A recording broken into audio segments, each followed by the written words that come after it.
Arnaud Hérault, Santander, 141 km 500 au programme de cette étape de transition, étape dévolue sur le papier aux sprinteurs. Mais attention, il y a moins de monde pour contrôler et la bagarre pour prendre l'échappée a été rude.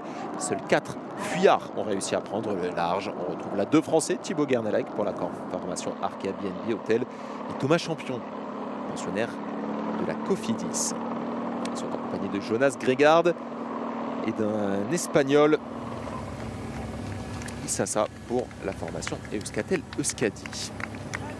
Ces 4-là vont prendre jusqu'à près de 5 minutes d'avance, mais divers problèmes mécaniques pour Thomas Champion vont malheureusement un peu retarder cette échappée et les empêcher de creuser davantage. On s'entend bien, notamment lors de l'ascension de l'Alto del Caracol, et on continue de collaborer.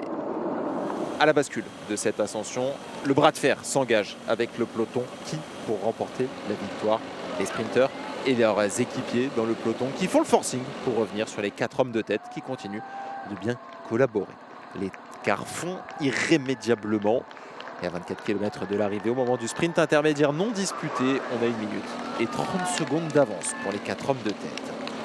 Kaden Groves assure les points, 10 points de plus dans la besace. Les 10 points pour le 5e homme à passer sur cette ligne du sprint intermédiaire.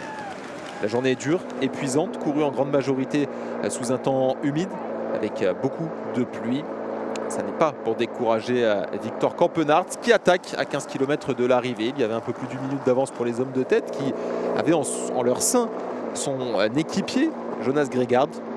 Tactique difficile à comprendre pour Victor Campenaerts qui va peut-être condamner les chances de l'échapper. En tout cas, l'écart fond. Et vous le voyez, à 8 km, il ne reste plus que 25 secondes d'avance pour les hommes de tête.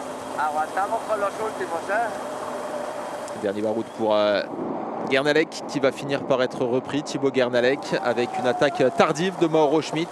Max Poul dans la roue. Victor Campenaerts qui fait l'effort pour revenir à 300 mètres de la ligne. On n'a même pas 1 seconde d'avance. Le poisson pilote de Kaden Groves fait le dernier effort. On se décale pour Édouard Plancart. La voie royale pour Kaden Groves qui vient inscrire son nom de vainqueur d'étape dans les rues de Santander. Sa 3e victoire d'étape sur les routes de la Vuelta. Il consolide encore un petit peu plus s'il le fallait son maillot vert de leader du classement par